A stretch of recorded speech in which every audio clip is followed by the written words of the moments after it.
오늘 이 아침에도 하나님의 말씀을 갈망하여 기도의 자리에 나오신 모든 성도님들을 환영하고 축복합니다. 오늘 이 아침 우리에게 주신 하나님의 말씀은 구약성경 룻기 2장 14절부터 23절까지의 말씀입니다.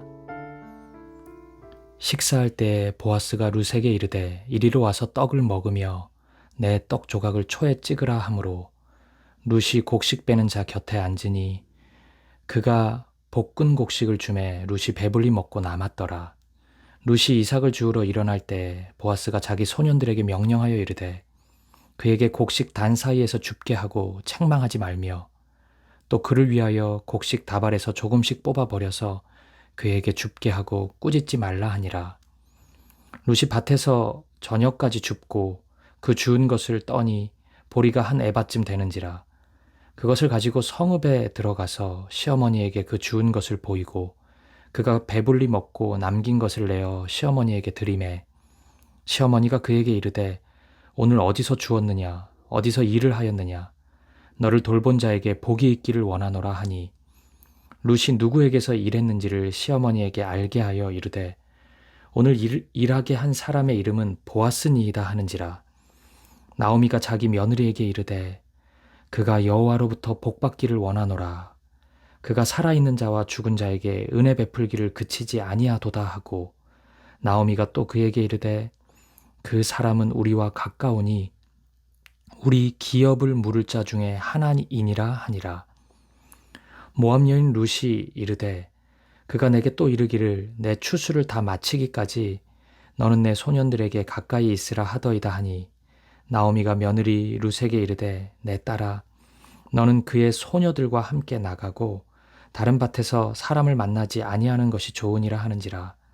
이에 룻이 보아스의 소녀들에게 가까이 있어서 보리 추수와 밀 추수를 마치기까지 이삭을 주우며 그의 시어머니와 함께 거주하니라. 아멘. 유명한 소설 레미제라블에 보면 이런 문구가 나옵니다. 지상에 있는 모든 것은 죄의 지배하에 놓여 있다. 죄라는 것은 일종의 중력이다. 죄가 어마어마한 힘으로 우리 인생을 끌고 가는 그런 말입니다. 세상을 살다 보면 이 말은 전혀 틀린 말이 아닌 것 같습니다. 수많은 이들이 죄의 힘에 굴복한 채 이리저리 방황하며 살아가고 있기 때문입니다. 하지만 오늘 본문을 보며 다시금 확신하게 되는 진리가 있습니다. 죄의 힘보다 사랑의 힘이 더욱 강력하다는 것입니다. 사랑하는 여러분, 기억하십시오. 하나님의 사랑이 죄를 이깁니다. 반드시 사랑이 이깁니다. 그리고 오늘 본문을 통해 우리는 그것을 확인해 볼 수 있습니다. 본문의 14절은 룻을 식사 자리로 초대하는 보아스의 모습이 그려져 있습니다. 사실 이 장면은 매우 낯선 모습입니다. 왜냐하면 룻은 이방 여인이기 때문입니다. 유대인의 식사 자리에 이방인이 동석한다는 것은 상상하기 힘든 일이었습니다. 더군다나 당시 문화로 볼 때 룻의 신분이 보아스와 함께할 만한 위치가 아니었습니다. 그런데 이러한 모든 한계를 무너뜨리고 보아스는 룻을 식사 자리로 초대합니다. 그리고 이 모습은 하나님 나라의 잔치를 연상케 합니다.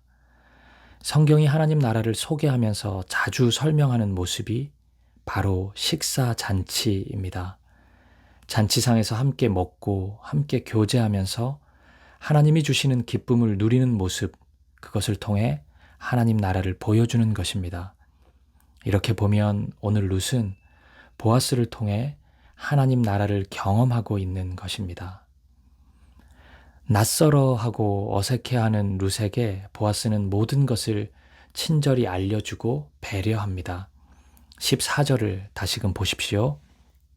식사할 때 보아스가 룻에게 이르되 이리로 와서 떡을 먹으며 내 떡 조각을 초에 찍으라 하므로 룻이 곡식 빼는 자 곁에 앉으니 그가 볶은 곡식을 주매 룻이 배불리 먹고 남았더라. 아멘. 식사 자리로 초청한 보아스는 룻이 많이 낯설어 할까봐 떡을 어떤 소스에 찍어 먹어야 하는지까지 설명하면서 룻의 어색함을 풀어줍니다. 이 행동은 룻이 이 식탁 자리에 충분히 함께할 수 있는 용기를 주었을 것입니다. 하나님 나라도 그렇습니다. 하나님 나라의 잔치는 우리에게 분명 어색한 자리입니다. 죄와 어둠의 길을 질주하던 우리가 어찌 의인들의 잔치에 참여할 수 있단 말입니까? 어찌 예수님과 함께 식사를 하며 어찌 바울이나 다윗 같은 인물과 겸상을 할 수 있겠습니까? 그런데 그렇게 쭈뼛쭈뼛하는 우리를 주님은 부르시고 우리의 마음을 풀어주십니다. 네가 충분한 자격이 있음을, 나를 믿는 믿음으로 너도 의인이 되었음을 믿어라. 용기를 가져라. 확신을 가져라. 주님은 우리에게 말씀하십니다. 식사 자리에 동참하는 룻의 모습을 통해 훗날 하나님 나라 잔치에 참여하는 나의 모습, 우리의 모습을 기분 좋게 묵상해 볼 수 있는 이 아침이 되었으면 좋겠습니다. 사랑하는 여러분, 우리는 하나님 나라의 백성이 되었습니다. 식사 이후 밭에서 이삭을 거둔 룻은 그것을 가지고 어머니 나오미에게 돌아갑니다. 17절은 그 양이 한 에바쯤 되었다고 말씀하는데 이는 약 20kg 정도 되는 무게입니다. 보리 20kg이면 보름 정도를 먹을 수 있는 엄청난 양입니다. 이 정도 양을 수확할 수 있었던 것은 룻이 능숙한 일꾼이었기 때문이 아닙니다. 15절과 16절에 기록된 것처럼 보아스가 일꾼들에게 이삭을 조금씩 떨어뜨려 놓아서 룻이 자연스럽게 주울 수 있도록 배려했기 때문입니다. 20kg이나 되는 무게였지만 룻은 기쁜 마음으로 한 걸음에 어머니 나오미에게 갔을 것입니다. 18절을 보니까 룻이 가져온 보리 외에 식사를 하고 남은 음식을 싸와서 어머니에게 나눠주는 모습도 보여집니다. 엄청난 사랑이죠. 제가 어릴 때 저희 어머니가 뷔페를 가시면 항상 음식을 싸와서 저에게 나눠주신 적이 있었습니다. 어린 당시에는 그런 모습이 너무 부끄럽고 해서 그러지 말라고 소리도 지르고 그랬는데 시간이 지나 보니 어머니가 저를 얼마나 사랑했는지 많이 느껴집니다. 룻은 진정으로 나오미를 사랑했던 것입니다. 이어서 룻은 하루 동안 있었던 하나님의 은혜를 나오미에게 하나하나 나눕니다. 누구를 만났고 어떤 일을 겪었는지 상세히 이야기합니다. 그리고 이 대화 속에서 나오미 안에 있던 믿음이 조금씩 회복되기 시작합니다. 19절에서 20절을 보시겠습니다. 시어머니가 그에게 이르되 오늘 어디서 주었느냐 어디서 일을 하였느냐 너를 돌본 자에게 복이 있기를 원하노라 하니 룻이 누구에게서 일했는지를 시어머니에게 알게 하여 이르되 오늘 일하게 한 사람의 이름은 보아스니이다 하는지라. 나오미가 자기 며느리에게 이르되 그가 여호와로부터 복받기를 원하노라.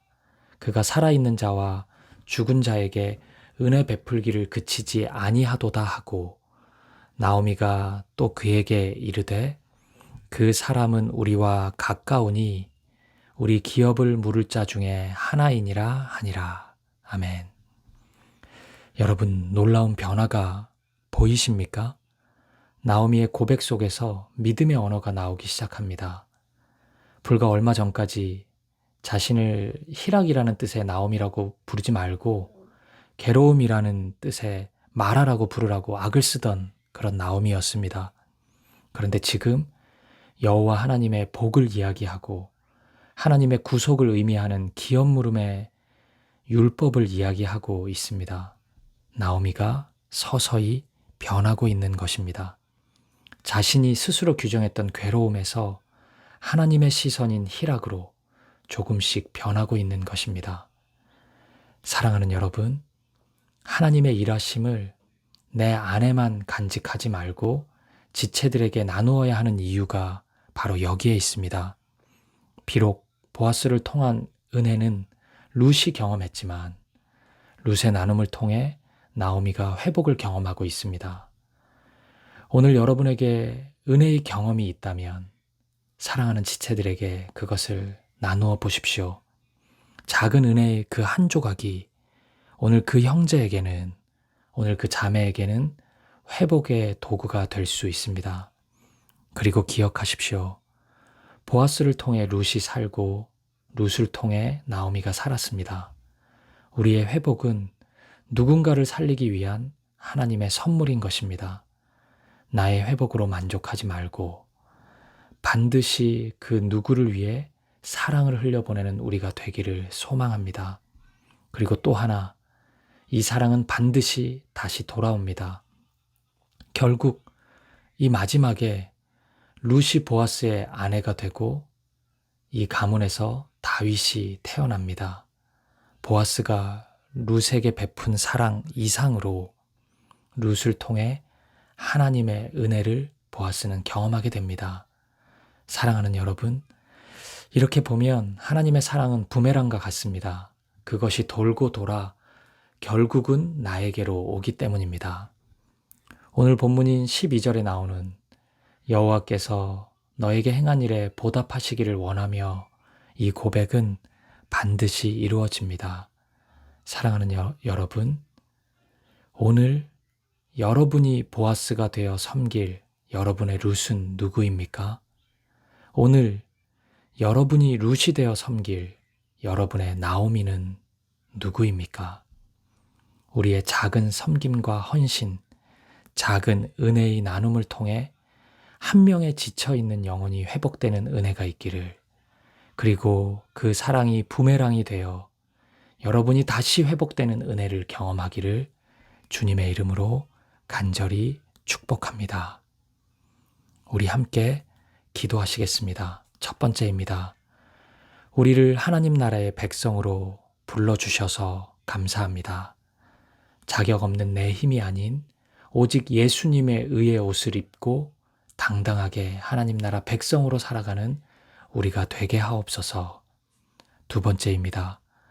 보아스의 사랑을 경험한 룻, 그리고 룻의 나눔을 통해 회복되는 나오미의 모습을 봅니다. 나의 룻에게, 나의 나오미에게 사랑과 섬김을 실천하게 하시고 은혜를 나눌 수 있는 이 하루가 되게 하옵소서. 그리고 마지막으로 우리 개인의 기도 제목을 놓고 우리 가정을 위해, 우리 사귐의 교회를 위해, 우리 민족을 위해 한 마음과 한 뜻으로 기도하며 나아가겠습니다. 함께 기도하시겠습니다.